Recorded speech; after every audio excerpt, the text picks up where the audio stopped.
Salut et toi? Mais ouais, tout bien, la grande forme. Alors, bienvenue dans cet épisode de la Casa del Starter. Ce que je te propose, Salwa, c'est de te présenter en quelques mots et de nous dire quel est ton rôle dans l'entreprise. Oui, bien sûr. Je m'appelle Salwa, ça fait bientôt 2 ans que je travaille pour MS Gestion et Starterland. Du coup, moi, mon titre officiel, c'est adjointe de direction ou sinon Leadership and Organization Wizard. Ce que je fais, c'est que je m'occupe de toute la partie organisationnelle, opérationnelle de l'entreprise. Je suis aussi formatrice et coach, donc j'accompagne des personnes aussi dans leur parcours. Un vrai couteau suisse. C'est ça. Alors, on va directement rentrer dans le vif du sujet. Donc, par rapport à la situation, coronavirus, Covid-19, quel est aujourd'hui ton ressenti par rapport à cette situation? Ben, c'est chaud, hein. Rien nous a préparé à ça. Et c'est pas évident parce que c'est clair que ça effraie tout le monde. Après, ma foi, comme tout, faut l'accueillir, il faut vivre avec. Donc, on apprend à vivre avec. C'est comme ça que je l'appréhende, en tout cas. Ok. Tu parlais avant justement de ton rôle dans l'entreprise. Donc, tu as plusieurs casquettes, mais surtout le rôle aussi un petit peu d'écrou, en fait, qui fait un petit peu rouler la machine dans laquelle on travaille, la société dans laquelle on travaille. Euh, Justement, aujourd'hui, ce poste-là, parce qu'il y a beaucoup de gens qui sont dans le même rôle que toi, mais dans notre société, comment est-ce que tu le vis? Comment tu le gères? Est-ce que tu es complètement débordé ou au contraire, tu le prends plutôt positivement? Alors, je le prends positivement parce que lorsqu'on a des responsabilités et qu'on est manager, c'est pour le meilleur et pour le pire. Donc, on ne peut pas simplement en profiter quand ça va bien et lorsque ça va mal, on met la tête sous la table. Au contraire, c'est à ces moments-là aussi, il faut montrer qu'on est là. Et généralement, lorsqu'on est manager, ça veut dire qu'on travaille au quotidien pour construire des fondations qui sont stables. Et puis, ça fait ses preuves à ces moments-là. C'est comme si on avait construit un bateau qui va enfin dans l'eau, en tout cas qui doit survivre à la tempête. Et donc voilà, on a mis notre bateau à l'eau. Je ne suis pas débordée, au contraire, j'arrive à gérer. On a de la chance surtout d'avoir une structure qui est stable, un bateau qui nous porte. Et puis, surtout le fait que je ne porte pas le poids toute seule, on le fait tous en fait. Et donc à ce moment-là, moi aussi, je peux me reposer sur mes collègues. Il y a une part qui est à moi, donc je fais ce que je dois faire avec mes compétences, mes responsabilités, ma personnalité, mais je compte aussi sur tout le monde pour qu'on le fasse ensemble. Donc ça va, je vis bien. Ok, je rebondis par rapport à ce que tu as dit. Du coup, le bateau qui a dû être mis un petit peu à la mer, de quelle manière ça s'est passé chez MES de mettre justement ce bateau à la mer? Et puis, qu'est-ce qui fait aujourd'hui? Quels sont les deux, trois aspects qui sont autour de ce bateau qui font qu'il ne coule pas, mais au contraire qui a réussi à naviguer? Ouais. Alors, comment ça s'est passé? Ça s'est passé le vendredi 16, lorsque cette annonce et qu'on s'est dit qu'il fallait qu'on puisse réagir. Donc, on a pris la décision que c'était important la santé avant tout, qu'on allait rester chez soi. Et en fait, il a fallu tout de suite réfléchir. Qu'est-ce qu'on a déjà en place qui peut nous supporter et porter le poids de la structure? Et qu'est-ce qui manque? Et donc, on a relevé le challenge tous, en fait, sans trop se poser de questions, mais plutôt en se disant qu'on va devoir réfléchir et qu'on va être innovant et qu'on a toutes les ressources en nous pour pouvoir trouver le nécessaire. Mais par contre, c'est vrai que notre système de gestion, la gouvernance distribuée, notre fonctionnement est un sacré allié et lui repose sur trois choses, qui est l'auto-organisation des équipes et des différentes structures. Donc, en fait, tout le monde est quelque part autonome et sait ce qu'il doit faire. Donc voilà, on ne se retrouve pas avec des collaborateurs qui sont le premier jour un peu à la rue, si je peux oser l'expression, de se dire qu'est-ce que je dois faire finalement et qu'est-ce que tu as attendu de moi. Tout le monde le sait. Il y a l'agilité aussi qui fait que en fait, on doit s'adapter, qu'on ne part pas avec une idée qui est claire, on sait où on veut aller, mais on construit ça sur le chemin. Donc, finalement, c'est juste qu'on a des matériaux différents avec lesquels il faut faire. Et ça, je pense que cet état d'esprit, cette culture facilite. Donc, il y a ça et il y a la collaboration, bien sûr.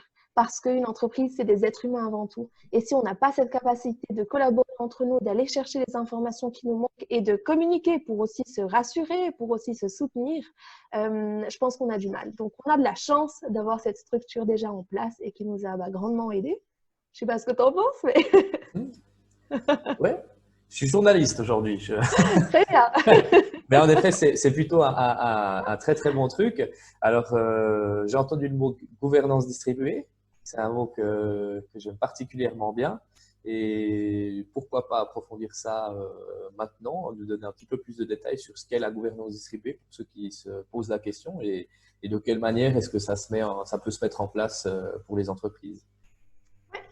Alors, je viens d'expliquer les 3 piliers essentiels de la gouvernance distribuée, mais pour donner un peu plus d'informations, c'est un type de fonctionnement, donc ça peut être pour une association, pour une entreprise, pour n'importe quel groupe d'humains qui sont réunis avec un but commun, avec un objectif qui est collectif.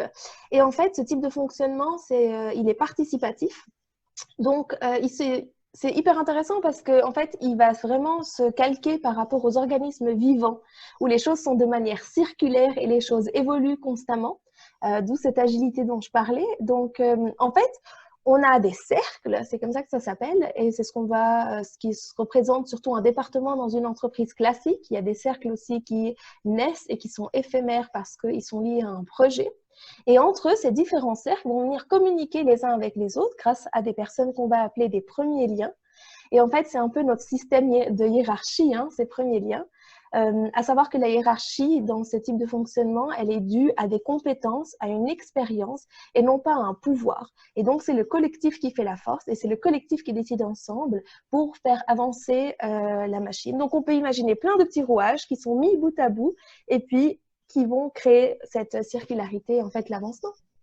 Ok, donc si je comprends bien, la gouvernance distribuée, pour les personnes qui écoutent, c'est vraiment, on va dire, l'avenir, entre guillemets, ce qui pourrait être l'avenir de la gestion d'entreprise. Et c'est également pour toi un des aspects qui fait qu'aujourd'hui, notre entreprise s'en sort plutôt bien et c'est grâce surtout à la gouvernance distribuée.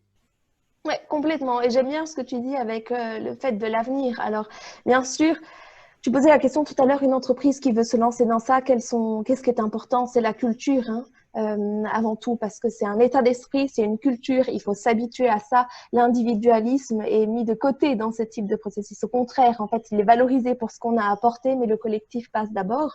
Je pense que c'est l'avenir parce que de plus en plus, en fait, les gens, et d'ailleurs, s'il y a des starters qui nous écoutent, s'ils se lancent en tant qu'indépendants, la première raison, c'est parce qu'ils veulent trouver un sens, ils veulent pouvoir s'accomplir. Et c'est ce que nos générations cherchent de plus en plus, mais c'est aussi ce que les consommateurs cherchent. On cherche à consommer des concepts, on veut se retrouver dans ce qu'on fait. Et du coup, ce type de gouvernance va permettre aux structures de s'adapter par rapport à ça, mais aussi de changer petit à petit le tissu économique, en fait, et le fonctionnement des marchés. Ok. Cette crise, elle est clairement en train de révolutionner notre économie, notre façon de penser, etc. Donc, il y a une révolution qui est énorme. Les points négatifs, on les connaît au niveau économique, au niveau emploi, etc. Il va y avoir des dégâts. Pour toi, quels sont les points positifs qui vont ressortir de cette crise, tant au niveau professionnel que même privé, sur les éléments de l'être humain en général? Oui. Alors, cette crise, elle nous oblige à sortir de notre zone de confort. Donc, je trouve que c'est toujours quelque chose de positif. Alors, c'est déroutant parce qu'on n'a pas l'habitude, parce qu'on est confronté à nos peurs, on est confronté à tellement de choses et nos démons. Par contre, de sortir de sa zone de confort, ça nous oblige à être créatif. Et lorsqu'on est créatif, lorsqu'on réfléchit outside the box, c'est à ce moment-là qu'on arrive avec des super solutions qui font avancer non seulement nous, mais aussi les gens qui nous entourent. Et ça nous oblige à nous dépasser. Et on se rend compte que finalement, on a pas mal de capacités et qu'on a toutes les ressources en soi. C'est juste qu'on n'a pas forcément l'espace pour pouvoir le faire ressortir. Et là, cette crise nous oblige à ça.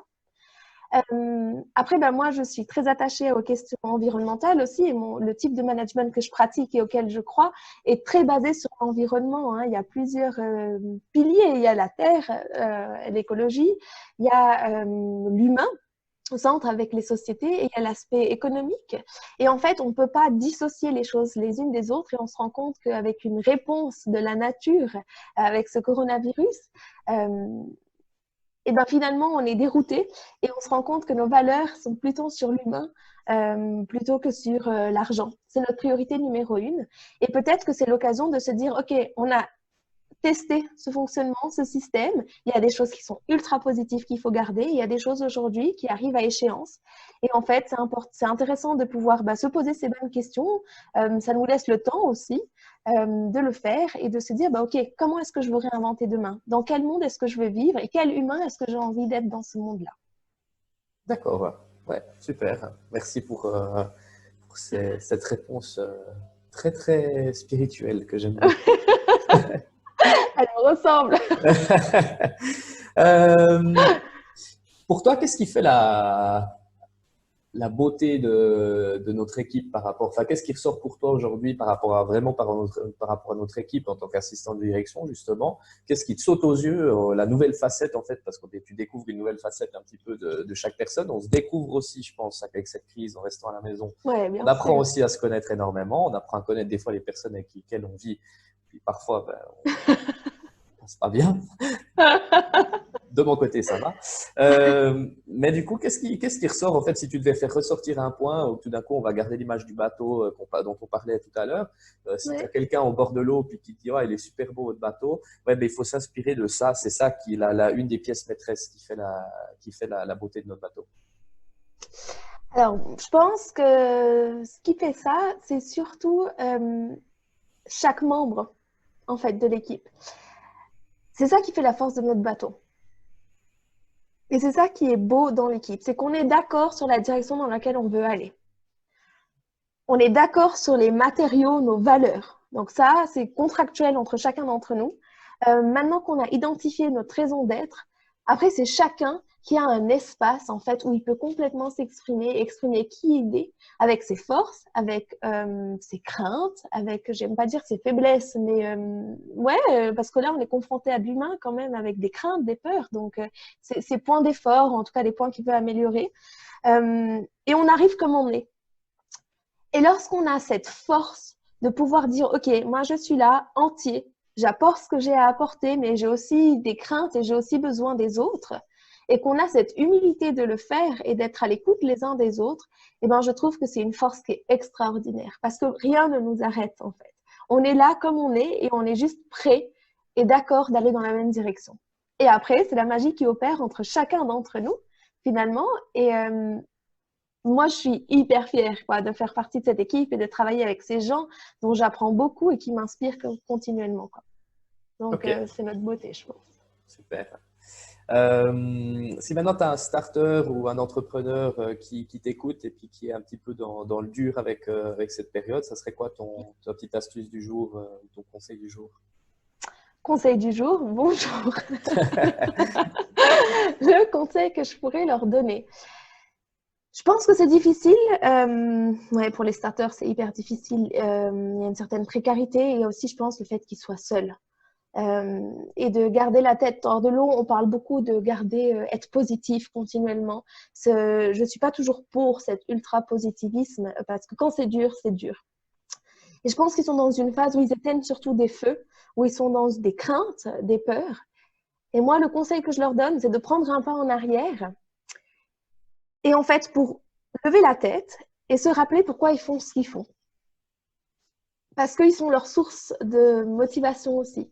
Donc, il y a un exercice qui est super intéressant, c'est de prendre 2 pages blanches et sur une page, écrire pourquoi ils font ce qu'ils font, quelles sont les raisons pour lesquelles ils le font, et une autre page sur laquelle ils doivent écrire à quoi est-ce qu'ils renoncent s'ils arrêtent. C'est pas forcément l'inverse de la première page, mais en fait, ça va leur permettre d'aller retrouver la flamme qui est entre eux, la flamme qui les a poussés à se lancer dans cette aventure-là. Et ça va leur donner la force nécessaire. En tout cas, ça va contribuer, je l'espère, à garder la tête hors de l'eau et en tout cas avoir cette envie de foncer. Excellent. Merci. Dernière petite question. C'est quoi ton remède, enfin, tes trucs pour garder la pêche, pour garder le sourire, pour rester en forme? Tu as des petits rituels? Il y a certaines personnes, c'est la musique. Jason nous a dit ce matin que c'était des Ça petites danses dans m'étonne. son salon. C'est quoi le Salois style par rapport à cette crise? Le Salwa style, c'est le rythme. Hyper important de garder un rythme, en fait. Et un rythme dans lequel il y a une part qui est pour nous. Donc, moi, je commence ma journée, ça va suivre ce que je disais avant, en méditant pendant 10 minutes, en me centrant sur moi-même et aussi, donc, le rythme, je dirais. L'organisation aussi, c'est hyper important d'avoir clairement en tête où est-ce que j'ai envie d'aller, qu'est-ce que je veux accomplir aujourd'hui. À la fin de la journée, de pouvoir se dire, de regarder ce qu'on a fait, hein, parce que souvent, on fait les choses et on est hyper démotivé parce qu'on ne sait pas ce qu'on a fait, à quoi on a servi, mais de pouvoir valoriser les choses qu'on a accomplies, de garder le cap par rapport à ça. Et la communication, en fait, de communiquer autour de soi avec ses collègues, avec ses proches, avec ses clients. Donc, je dirais, ouais, l'amour, le fait de sortir, de pouvoir, pas sortir de chez soi, bien sûr, on s'est bien entendu, mais sortir de sa coquille, de pouvoir parler, de pouvoir être à l'écoute de ses clients, de ses collaborateurs, de soi-même. Et je pense que, ouais, ça fait un bon mélange. Ok. Je rebondis juste sur la méditation. Quelqu'un qui nous écoute, qui voudrait se lancer dans la méditation comme ça, un petit truc, une astuce, une application, un site internet ou quelque chose que tu conseilles? Euh, alors, pour l'instant, j'ai commencé avec Petit Bambou. Il y a de la méditation guidée. C'est assez intéressant au début parce qu'on se retrouve tout seul dans sa chambre, dans son salon, comme ça, les yeux fermés. On ne sait pas trop ce qu'on fait. Du coup, la méditation guidée au début, je pense que ça aide. Il y a plein de gens. Il y a sur Petit Bambou. Alors, c'est une application qui est payante, mais sur Internet, on peut trouver pas mal jusqu'à ce qu'on trouve notre propre rythme. En fait, et qu'on n'ait plus besoin d'être guidé, mais qu'on puisse être guidé par soi. C'est pas tous les jours facile, hein. Des fois, on a l'esprit qui va dans 1000 endroits, on s'imagine des conversations, des situations, on a du mal à se recentrer, mais éventuellement, on y arrive. Super. Magnifique. On vous mettra, si jamais, le lien de Petit Bambou et puis éventuellement encore deux, trois articles en lien avec ce que Salwa nous a livré aujourd'hui. Merci beaucoup. Merci à vous d'écouter. Merci à toi, Lucas. Avec plaisir. Et puis, je te rentends très, très bientôt. Et puis, je te souhaite une belle journée. Merci, toi aussi. Ciao, ciao.